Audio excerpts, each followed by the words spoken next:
Bonjour, bon lundi matin. Nous venons dans l'autre semaine pour nous continuer à parler de qui gens pour nous prendre soin mental.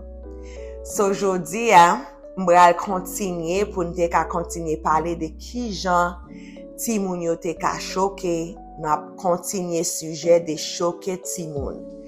Jean Timoun nous choqué parce dans difficulté, les yo Timoun. Si vous venez dans la vidéo ça pour la première fois, pas de garder partie première, je encourage vous pour stop là, aller dans l'autre vidéo pour te apprendre qui ça choqué qui gentil moun yo choqué, qui ça difficulté et puis qui qualité bagay qui ka choqué ti moun non. Kouè mwen di raison mwen adresse ti moun yo avant, c'est parce que me connais non pile nan nous si pas nous tout là gan pile bagay qui entre choquer nous et puis qui passe nous passer dans difficulté les nous te ti moun qui vinn agir sur nous comme un grand monde.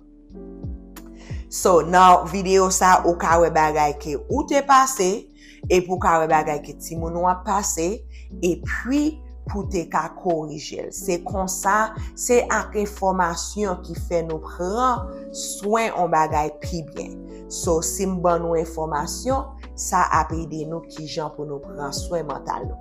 So, toujours encourager nous pour chaque semaine pour nous faire un bagay dans la vie nous pour nous prendre soin mental pour nous continuer prendre soin mental nous. Si vous dites Christa pas connaît qui gens pour me prendre soin mental nous pas besoin paix. M'te lage en vidéo, m'bay un paquet différents gens que ou ka utiliser la caillou pour te ka prendre soin mental. So continuez chaque semaine chercher un bagay que ou fait pour te ka prendre soin mental. Moi même dans semaine ça, température a été vraiment bon côté me rete. So me prend temps pour me ka marcher dans la nature pour me ka prendre soin mental moins des stress qui passe dans travail moins dans la vie parce que la vie toujours a passé. La vie toujours a choqué, il y a des bagages nous pas qu'à contrôler. Mais si vous venez avec tous les outils ou quand qui gens pour prendre soin mental pas gagner dans la vie qui ou pas passer. So dans vidéo ça, nous allons parler de deux sujets qui en bas qui gentil moun yo ka choqué.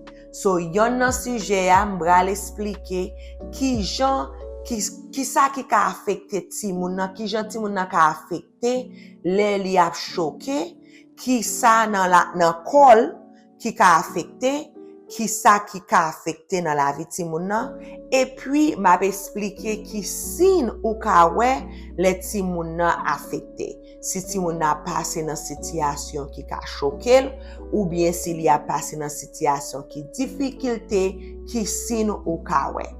So, premier partie qui jan ti moun nan ka affecté. Yon nan bagay qui ka affecté ti moun nan le ti moun nan passé dans difficulté ou bien li choqué, c'est cerveau. Science montre que cerveau ti moun nan ka changer complètement. Si bon exemple, si tant que par exemple, cerveau ti moun nan te droite ou jamais mieux et quand cerveau ti moun nan gen science qui montre ti moun nan cerveau ti moun nan vin changer. C'est soit cerveau ti moun nan vin comme ça ou bien cerveau ti moun nan changer complètement. So côté droite ça te ya vin changer. Bien sûr dans cerveau nous gen différentes informations, gen différents bagay qui proté nous parce que cerveau nous c'est un coup engine qui dans machine là.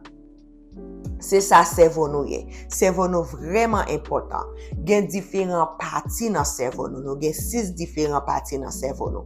Gen bagay qui dans cerveau nous qui bay émotionnel, gen bagay dans cerveau nous si ou nous ka parler, c'est cerveau nous. Si ou moun nan vraiment bon en musique et on parti dans cerveau. So gen différents bagay dans cerveau nous qui ban nous différents bagay dans la vie nous dans corps nous. So si cerveau ti moun sa affecté ou ka wè jan li agi affecté, émotionnel li affecté, qui est moun li affecté, relation li fait avec moun affecté, jan li développé affecté, gen de ti moun ou kan wè, gen de ti moun le ou vin passe nan choc la, ou se soit ti moun nan vin pa pale, ou bien se soit ti moun nan pa kan ki jan pou l'marché, ou bien gen kel bagay ki vin affecté nan ti moun nan.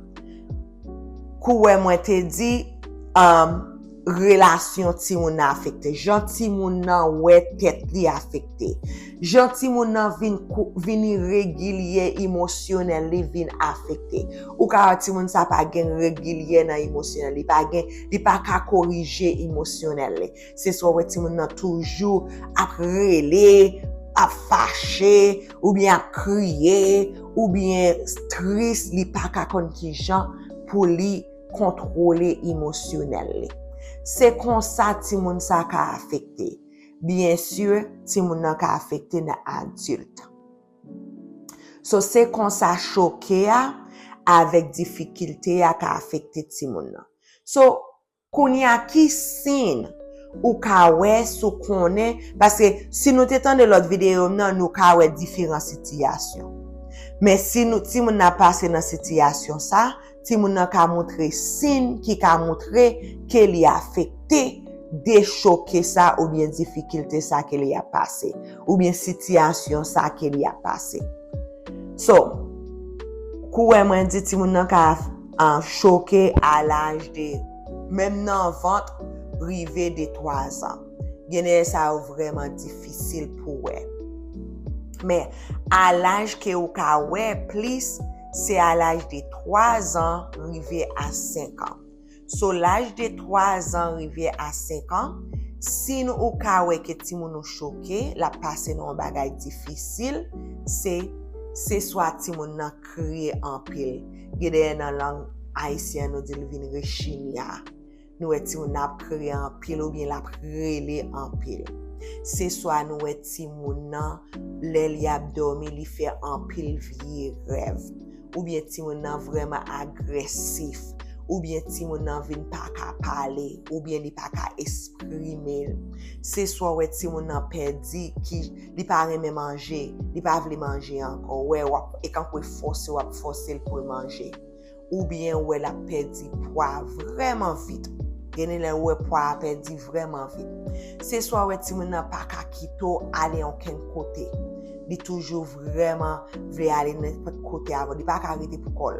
Li toujours vraiment aller en avant, li toujours vraiment avec ou bien gade li attaché dans pied, li vraiment vle dormir avant, li vle tout côté là vle. C'est soit ouais ou ka wè ti moun on bagay physique ka passé, c'est soit ouais ti moun maybe constipé ou bien ti moun li toujours a de l'estomac li a fait mal ou bien tête li a fait mal. Gene le ouais ti moun vraiment hyper.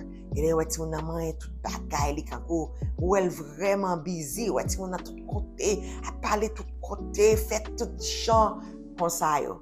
Ou bien gene le nou ouais ti moun vraiment agressif, ou elle toujours à bataille, ou elle ti moun toujours tanko sous bataille, ou bien li à l'école ou bien dans daycare toujours de la battre, ou bien gene le ti moun vraiment agressif à tête ou bien à tête li, ou bien li agressif avec ou même. Ça c'est quelques bagay sin sa yo nou ka wè à l'âge de 3 ans pour 5 ans. 5 ans à 11 ans, si nous ka wè se ti moun vraiment inquiété, ti moun vraiment dépressé ou bien vraiment triste, li vraiment sad, ti moun toujours en tort ou bien toujours honte. Tout ça fait ti moun sa toujours honte, tout ça dit li toujours honte. Ou bien ti moun pas reme manger, li gen difficulté pour manger, ou bien ti moun gen difficulté dormir, difficulté manger, difficulté dormir, li ka toujours expérience avec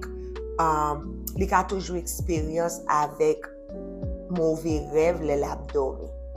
Ou bien un gros changement dans jan l'agi.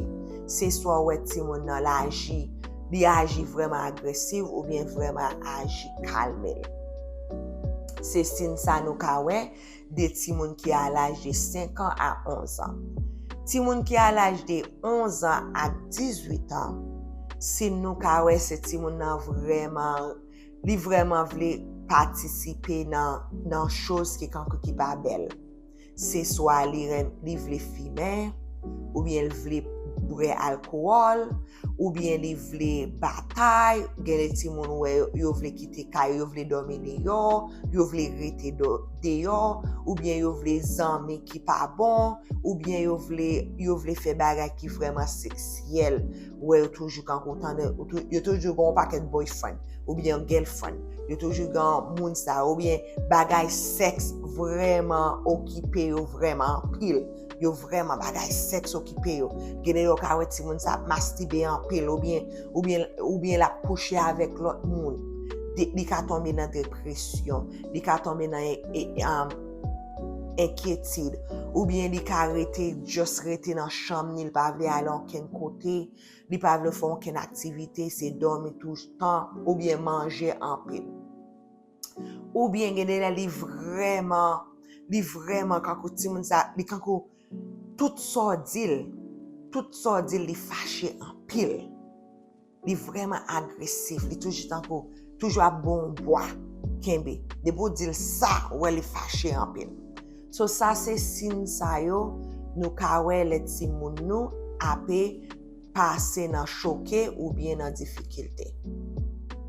So m'parle dans vidéo ça, moi expliquer qui ça qui affecte ti moun nan choqué ou bien les ti moun nan difficulté, et puis moi expliquer qui signe ou ka wè. Songe ki janti moun nou ka choqué, c'est li expérience ou bien li wè yon bagay ki difficulté, en situation li passe non situation ki difficulté, ou bien li ka wè yon bagay ki difficulté, et puis li senti li. C'est là nous a quitté en vidéo nous pas vle vidéo nous coûte. Nous toujours fini vidéo nous avec une dose de self-care. Moi continuer di dose ça en anglais parce que comme dit gen elem senti m'a fait dose là en justice. So m'a dit li en anglais et puis m'a expliquer li en créole.